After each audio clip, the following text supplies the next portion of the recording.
영화에서나 보던 일들이 이제 현실에서 벌어지고 있네요. 이번 중동 사태에서 AI가 전면에 드러났다면 어떤 역할을 수행하고 있는 거죠? 네, 이 군사 전문가들은 AI가 전쟁의 설계자 영역에 들어섰다는 분석을 내놓고 있습니다. 공격 설계와 지휘 전반에 AI가 깊숙이 개입하고 있다는 겁니다. 미국은 지난달 이란 공습을 앞두고 AI 활용을 시사했습니다. Whether it's used in any one particular context, I couldn't say, but you can imagine we're a big enterprise, and big enterprises get a lot of value out of AI. 바로 다음 날에 이란 최고 지도자 하메네이와 군 수뇌부가 숨졌죠. 미군의 AI가 이들의 비밀 회동을 찾아냈다고 전해지는데요. 통신 감청 자료와 테헤란의 교통 데이터 등 방대한 자료를 AI가 분석해서 공격 지점과 시점을 정확히 짚어냈던 겁니다. 노련한 분석가들이 며칠 밤을 새우며 매달렸을 일을 AI는 몇 초 만에 끝냈습니다. 영국 가디언지는 군사 전문가들을 인용해 AI가 공격 준비 과정을 압축했다고 분석했습니다. AI가 공격 목표를 제안하고 사용할 무기도 추천하면서 법적으로 문제가 있는지 없는지도 동시에 검토해준다는 거죠. 표적 발견부터 타격까지 시간이 크게 줄어드니까 짧은 시간에 대규모 공격을 수행할 수 있게 됐습니다. 실제로 이스라엘군은 AI 도입 후에 하루 약 100개의 목표를 생성할 수 있게 됐고 공습 일주일간 3,400개의 목표를 타격했다고 밝혔습니다. AI가 좌표를 찍으면 인간이 공격한다 이런 말까지 나오는 이유입니다. 법적 문제 검토부터 무기 추천까지 AI가 이미 판단 과정에도 개입을 하고 있었다고 하니까 좀 무섭기도 합니다. 그런데 앞선 우크라이나 전쟁이나 가자 전쟁에서도 AI는 계속해서 활용되고 있었는데 이번엔 어떤 점이 좀 다른 거죠? 네, 이전보다 훨씬 본격적으로 AI를 활용하고 있다 이렇게 볼 수 있겠습니다. 단순한 보조 도구가 아니라 군사 작전의 핵심 자산으로 AI 역할이 확대된 건데요. 예를 들어보면요, 가자 전쟁을 거치면서 위력을 키웠다고 알려진 이스라엘의 하부소라 시스템이 손꼽히고요. 이란의 AI 기반 교란 시스템도 거론됩니다. 이 무엇보다 지금 논란의 중심에 있는 미국 엔트로픽의 AI 클로드를 빼놓을 수 없는데요.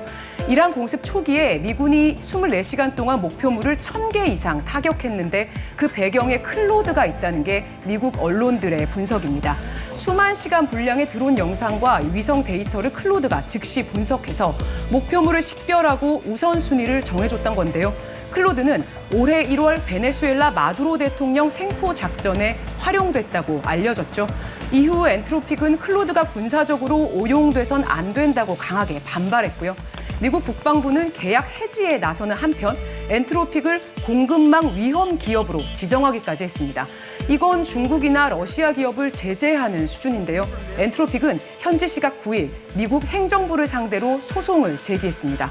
그런데 이런 갈등 속에서도 미국 국방부는 이란 공습에 클로드를 계속 쓰고 있습니다.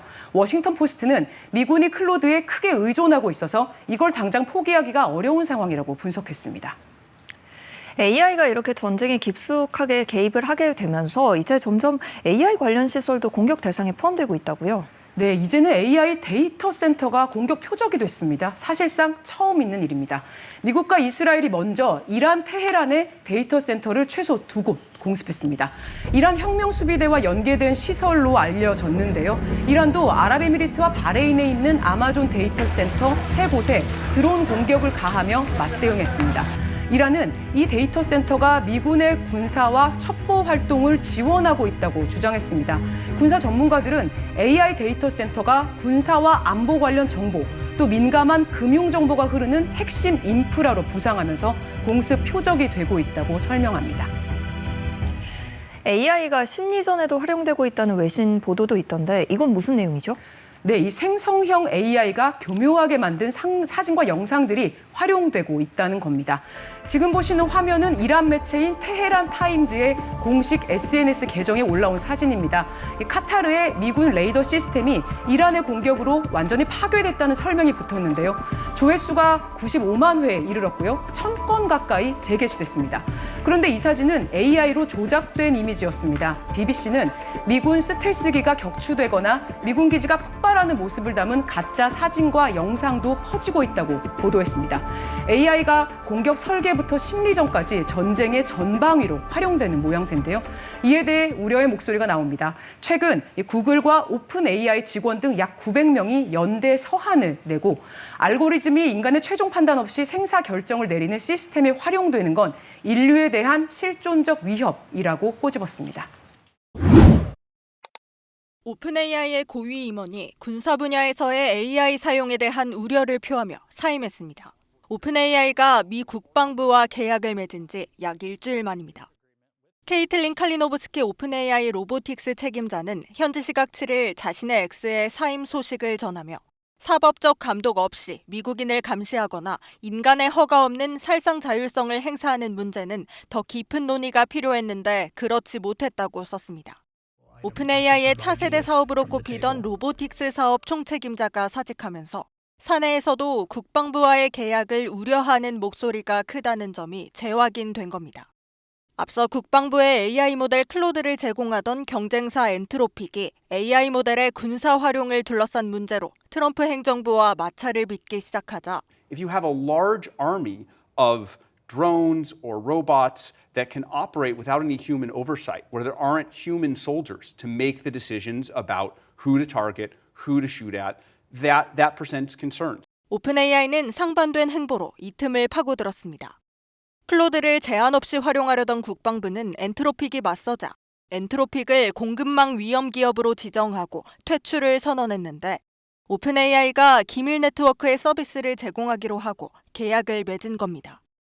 비판이 커지자 샘 올트먼 오픈AI CEO는 지난 2일 결과적으로 우리가 기회주의적으로 보였을 것이라며 국방부와의 계약에 국내 감시 제한 조항을 더하겠다고 했지만 일부 직원들은 국방부가 요구하는 대규모 국내 감시와 자율살상 무기에 대한 AI 사용 허가를 앞으로도 거부해달라며 반발했습니다. 이런 가운데 올트먼은 최근 직원들이 군사작전 결정에 개입할 수는 없다. 인공지능이 국방 분야에서 어디까지 활용될 수 있는지는 기업 경영진이 아니라 선출된 공직자가 최종 결정해야 한다 등의 발언을 잇따라 내놓고 있습니다. KBS 뉴스 이윤재입니다. 중동에 수출 중인 한 국내 업체의 드론 시연 영상입니다. 차량으로 돌진해 폭발하고 날아오는 적 드론도 파괴합니다. 타격 대상임을 확인하면 인공지능이 스스로 판단해 공격하는 기능도 기술적으로는 넣을 수 있습니다. 준비들이 되어 있습니다. 하지만 저희 고객사인 해외 국방부들은 윤리적인 문제가 있다 보니 AI가 예비적 판단을 하면은 이를 기반으로 사람이 더 빠르고 효과적으로 실행할 수 있도록. 미국은 이번 중동 사태에서 어디까지 이 기술을 적용했을까? 자폭 드론은 상대적으로 비용이 적게 들기 때문에 한 표적에만 수십 대를 보냅니다. 이 드론과 미사일 등으로 미국과 이스라엘은 12시간 동안 900차례의 공습을 퍼부었습니다. 원칙적으로는 인간이 일일이 공격 대상을 승인해야 하는데 수백 수천 대의 드론을 동시에 통제하기는 쉽지 않다는 게 전문가들의 관측입니다.